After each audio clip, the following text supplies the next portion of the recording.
Hello everyone, Charles Watts here, the Arsenal correspondent at Goal, joining you the day after the transfer window has slammed shut, as they say. First of all, apologies if I come across a little bit knackered in this video because I am not much sleep last night and my son decided to storm into our bedroom at 5 o'clock this morning, which was really nice and helpful. And so yeah, living on coffee today, but I thought I'd join you, come on here, do a video just looking back at what was a pretty remarkable day, let's face it, yesterday, looking back at the transfer window as a whole, and just having a bit of a chat about all things Arsenal now that the window is closed and things have calmed down a little bit, and we can kind of look ahead at the squad that Mikel Arteta now has to go forward with, certainly for the first half of this season. Anyway, as always at the start of this video, as I always do, just want to thank you all for your wonderful support. Had lots of good messages from you all from yesterday regarding the Thomas Partey story. Thank you very much for that. Appreciate it. Yeah, if you're just stumbling across this channel, like I said at the start, I am the Arsenal correspondent for Goal, and I travel up and down the country, home and away, watching Arsenal, reporting on Arsenal, and trying to bring you as much as I can across my social media channels, Goal obviously, and here on YouTube. So please do hit the subscribe button if you can, if you want to. Up to you. So let's get started on the big story yesterday. Arsenal signed Thomas Partey. Done deal. After all the talk in the summer, throughout the summer, started before the summer, in fact, they got it done on deadline day, announcing it 15 minutes after the deadline had shut. 11:15 p.m. the announcement came that Arsenal had signed Thomas Partey. Obviously, I broke the news during the day yesterday that Arsenal had made their move for Thomas Partey and had made it clear they were going to trigger the release clause. That was about sort of halfway through the day, about midday I think it was. Now trying to remember, it was such a mad day yesterday. And then it all sort of spiralled from there, and the deal was eventually done. Atletico Madrid not too happy about it, losing one of their best players, midfielder that Diego Simeone absolutely wanted to call upon this season. But he had that release clause. I always said during this window, I always felt, although all the talk was about Partey and Aouar, and yes, Partey was going to be possibly the more expensive of the two, but I always felt it was probably the more likely one and the easier one to get done, just because Arsenal always knew what they had to do. It didn't matter when it was, they just knew what they had to do. It could have been gone right to the end. All they had to do was get the money together to pay that release clause, and in the end that's what they did. And once that happened, as I've said many times before, it was always going to be a very quick one to complete because personal terms weren't going to be a problem. Arsenal have been in talks with Partey and his representatives for an awful long time. He's been a target for so long. None of that was going to be a problem. It was just about paying that release clause, and they finally did it yesterday, and they've got their man Thomas Partey to wear the number 18 shirt, I think it is, for the coming season. He's obviously, we're in the international break now, so we're going to have to wait a little bit longer to see him. He's heading over to link up with his Ghana teammates. They're playing against Turkey, I think. So we have to wait and see a little bit. We'll have to wait a little bit longer to see Thomas Partey signed a 4-year contract with an option of a further year at Arsenal. So, I mean, what a signing. I've been banging the drum for Partey all summer. I just think he's going to make such a massive difference to that Arsenal team. He's going to transform things in midfield. He's a midfielder they've been crying out for so long. I really did want to see Houssem Aouar sign as well because Arsenal need that creative player. But if it was always going to be the one of them, I kind of felt Partey is just going to... the transformation I hope and I think he's going to bring to his Arsenal side, it's going to be huge. He's a destructive player. He can sit in front of that back four. He can break up play, but he's not just about that at all. I think a lot of people are saying that he's a just out and out defensive midfielder. He's not at all. I think under Simeone, he's obviously been in a very rigid formation there, very well drilled, and that's what Simeone demands. But I think at Arsenal, he's going to be able to express himself a little bit more, and he does bomb forward when he wants to. He's got really good feet. He's very good passer of the ball. He can get forward. He can score goals from distance. He's just a fantastic all-around player who's just hitting his prime. So I think it's a wonderful signing for Arsenal, and I think he's going to make such a huge difference for the team. I can't wait to see him in action. It'll be really interesting what Mikel Arteta does now.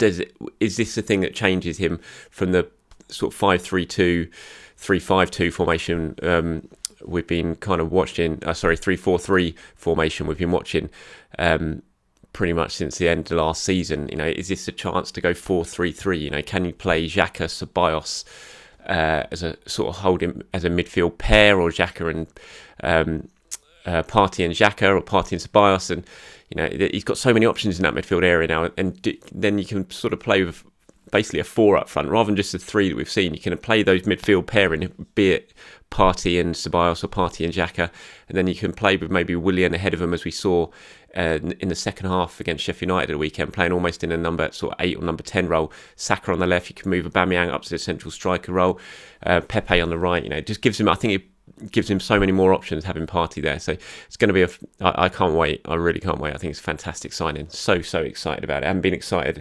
excited about this sort of signing for Arsenal in terms of what it's going to do to the team in a long time. I just think he's going to bring so much. So let's talk about what else happened. There was other things going on transfer deadline day for Arsenal. Obviously, Thomas Partey dominated proceedings, but there were other things going on, certainly in terms of outgoings. Lucas Torreira, he did complete his move to Atletico Madrid. That was done or announced just before deadline. Again, he's gone there on loan for this season. And Matteo Guendouzi, he has completed his loan to Hertha Berlin for the season. So 2 players out for Arsenal, but they wanted to get more out. It didn't happen.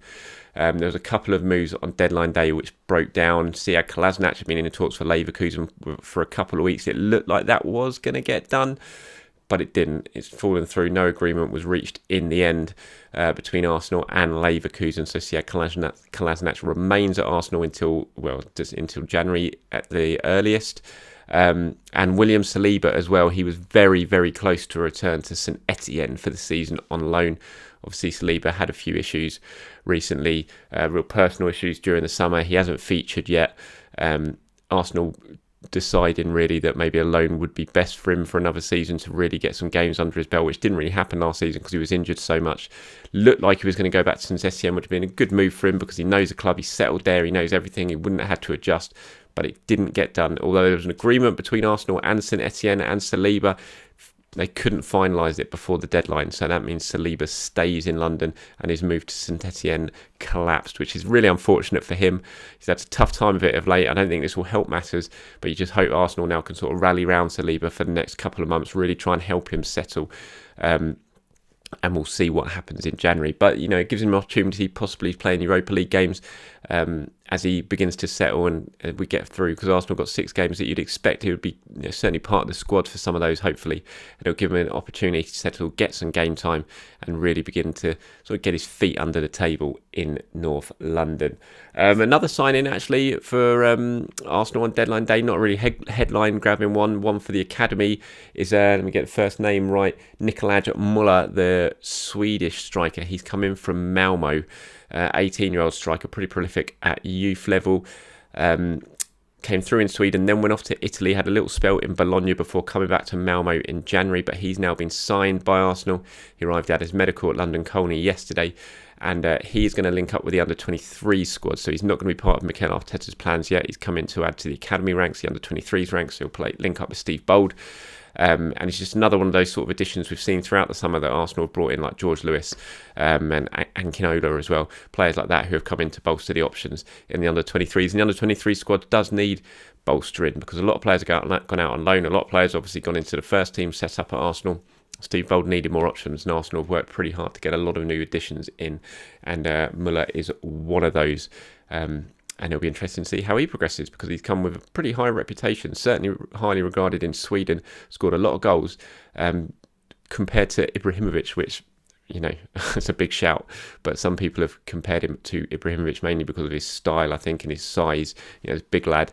But it'll be interesting to see how he gets on at under-23s level and if he can start to force his way anywhere near Mikel Arteta's plan as the season progresses. One thing I want to talk about now is the sort of selection issues facing Mikel Arteta as we go forward. Now, Arsenal and everyone in the Premier League has to adhere to the Premier League rules when it comes to homegrown players and non-homegrown players. You're allowed 17 non-homegrown players in your squad, a maximum.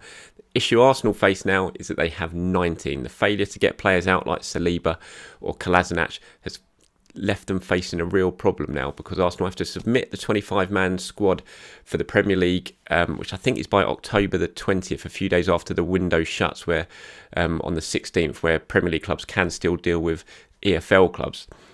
and they have to submit a 25-man squad to the Premier League by October the 20th. And that, as I said, has to have a maximum of 17 non-homegrown players, and Arsenal got 19, so 2 players are not going to be registered to be able to play in the Premier League until the end of the January transfer windows, and these are going to be big players, senior players are not going to be registered, so not going to be allowed to play. Mesut Ozil, Arsenal's highest earning player, 350 grand a week, nearly 20 million pounds a year.